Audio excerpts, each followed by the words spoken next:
কোনো বৃষ্টি নেই, নেই কোনো আগাম সতর্কতা, অথচ মুহূর্তে হিমালয়ের বুকে তরল কংক্রিটের মতো ধেয়ে এলো প্রলয়ঙ্কারী কাদার ঢল। প্রায় 400 মানুষের প্রাণ কাড়া নেপালের এই রহস্যময় বিপর্যয়ের পেছনে লুকিয়ে থাকা আসল বৈজ্ঞানিক সত্যটি ঠিক কি, চলুন একটু জেনে আসা যাক। নেপালের তিব্বত সীমান্তবর্তী এলাকায় হঠাৎ নেমে আসা কাদা স্রোত, পানি ও ধ্বংসাবশেষের অতি শক্তিশালী ঢলে এক ভয়াবহ মানবিক বিপর্যয় ঘটছে। এ ঘটনায় প্রায় 400 জনের মৃত্যুর খবর পাওয়া গেছে। ঢলের তীব্রতা এতটাই বেশি ছিল যে বড় বড় গাড়ি ও বাস খেলনার মতো ভেসে গেছে এবং মুহূর্তেই তলিয়ে গেছে একাধিক ভবন। হিমালয়ের জটিল ভূপ্রাকৃতিক কারণে এই ধরনের আকস্মিক দুর্যোগের চরম ঝুঁকির মুখে রয়েছে পুরো অঞ্চলটি।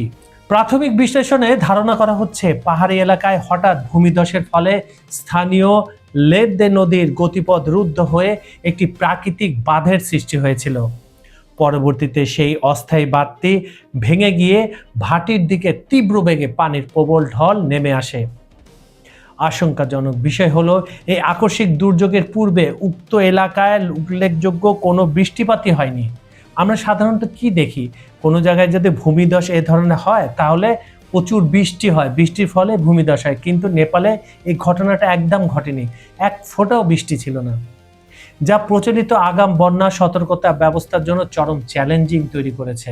যুক্তরাষ্ট্রের ভূতাত্ত্বিক জরিপ সংস্থা ইউএসজিএস ওই এলাকায় 4.4 মাত্রায় একটি ভূকম্প রেকর্ড করে।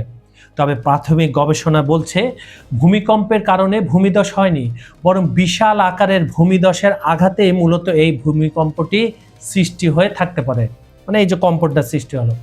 এছাড়া উজানে নদীর গতিপথ এখনো বিভিন্ন স্থানে অবরুদ্ধ থাকায় আবার যে কোনো মুহূর্তে শক্তিশালী ঢল নেমে আসার প্রবল আশঙ্কা করছেন বিশেষজ্ঞরা।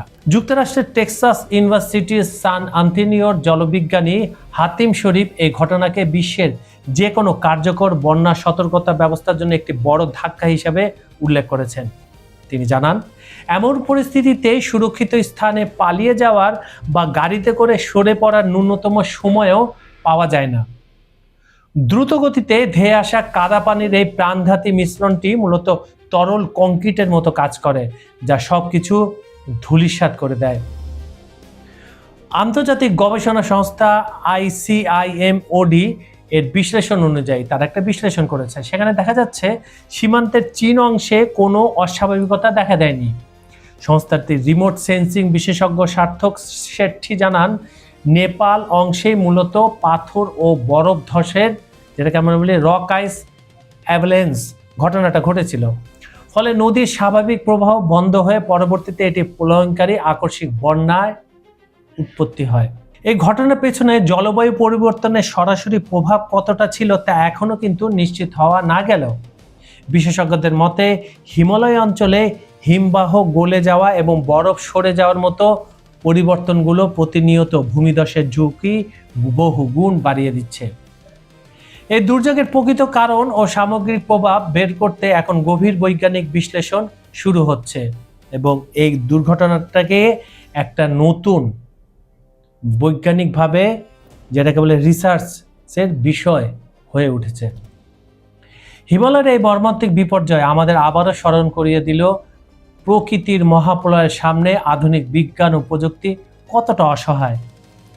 হিমবাহের পরিবর্তন আর পাহাড়ি ভূপ্রকৃতির এই গোপন ফাঁদ আগামীতে বিশ্বজুড়ে আরও কী রূপ নেয় তাই এখন বড় ভাবনার বিষয়। খবর সংযোগের আজকের এই বিশেষ পর্বটি আপনারা পৃথিবীর কোন দেশ থেকে বা প্রান্ত থেকে দেখছেন?